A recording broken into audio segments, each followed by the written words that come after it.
This is Lewis Hart for Boxing Social in association with Empire Fight and William Hill. Delighted today to be joined with Johnny Nelson. How are we, mate? We're here for a massive press conference in London for a big South London scrap. But how are we, mate? I'm looking forward to it. I'm good, thank you very much. I like it here. I actually didn't realise the boxing gym next door at Richard Williams' boxing gym was no longer there. So I usually pop in and see him, have a cup of coffee with him before them. So whatever you're doing, Richard, good luck. But yeah, it's good. It's a good little turnout this today. It is going to be interesting. Obviously, the excitement and the fiery situation will be with Lowell and Chamberlain. Lowell wears his heart on his sleeve, no nonsense kind of guy. Chamberlain could cause trouble in an empty room. Chamberlain's been calling him out, this and him, probably putting it on him. And so now these two guys are meeting again. So let's just see how that unfolds. And of course, the top of the bill, Buatsi and Azeez. Again, you've got two guys, one was a student, one was a master. And now the master needs to get out of their mindset of thinking he always knows one more than the student. And because that's a mistake many fighters have done in the past. It's called the pyramid of life in a boxing gym, where you've always dealt with somebody that's coming up behind you. But then when you've not dealt with them for a while, all of a sudden you think they're the same person. So this fight is intriguing, to say the least. I think both fighters should know what to expect and how to deal with this when the bell goes.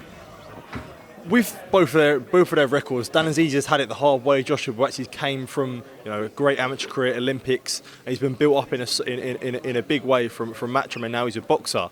But one thing I wanted to ask you, with recent performances on both, would you say Dan Azeez could be the favourite for his fight, or the fans' pick? I'd say Buatsi is the favourite. And listen, I'm a massive fan of Dan Azeez. Buatsi is the favourite. Azeez knows that, but he also knows that this is growing for him. This is a growing fight for him, a developing fight for him. For Buatsi, if he loses, he'll know, you know what, this is as high as I go, because this guy shouldn't be catching me up and passing me out. So it's not being disrespectful to Azeez. Azeez knows what he's capable of doing, but he also knows he's a developing fighter. Yes, Buatsi rightfully so had a great start to his professional career because he has the skills to do that. So totally understood. I think for Dan, he's had to do it the hard way. So that's character building. So both fighters have learned aspects of the fight game from different ends.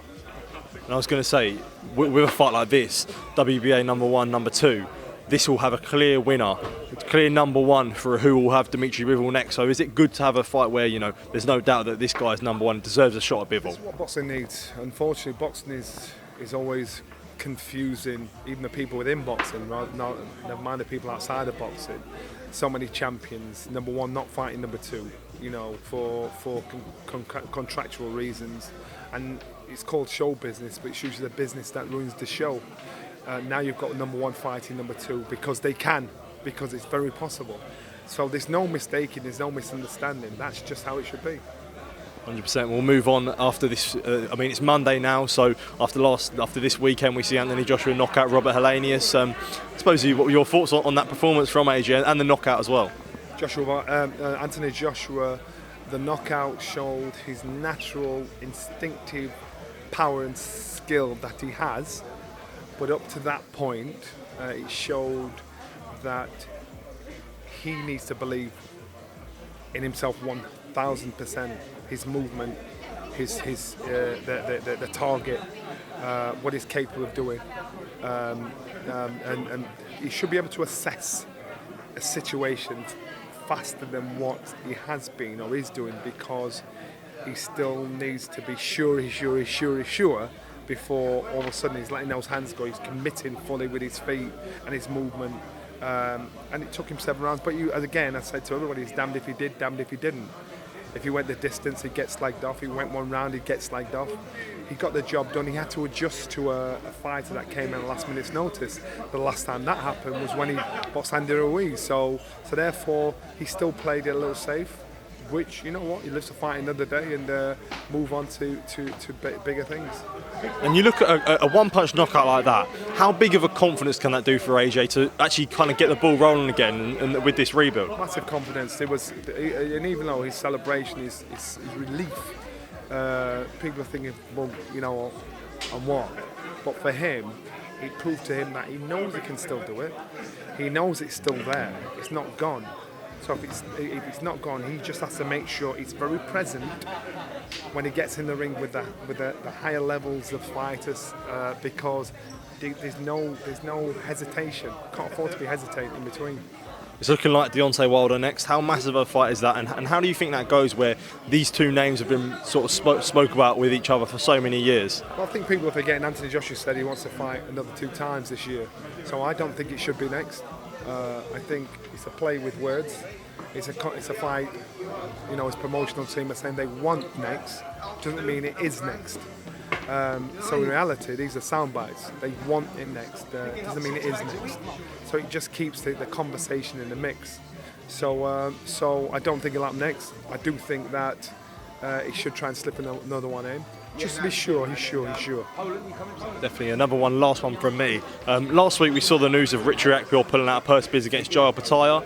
Obviously we don't know what's next for Richard Riakporhe, but this was after sort of long negotiations. So, you know, what do you think now would be the logical step for Riakporhe after this? After obviously this comes with a lot of scrutiny as well. So I don't understand the reasoning behind it. I've not got to the bottom of that yet, so it's unfair of me to comment on that. I need to understand why and what other options were there for such a decision to be made. On the surface. It doesn't look like a smart decision. It looks like a naive decision.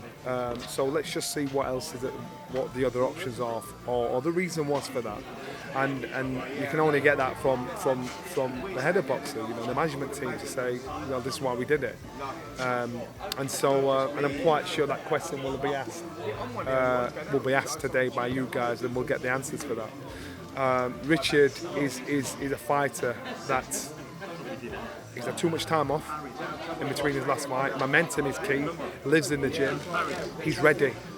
He's ready now. You know, he's grown as a fighter. And each month goes by and he doesn't fight. It's throwing him back to, all right, I need another fight just to make sure I'm sure. I need another fight to make sure I can do this. So it's just not beneficial to him. He needs to get out there quick. Definitely, Johnny. Thank you for your time. Always a pleasure to catch up with you, and I appreciate it, mate. Thank you, top man.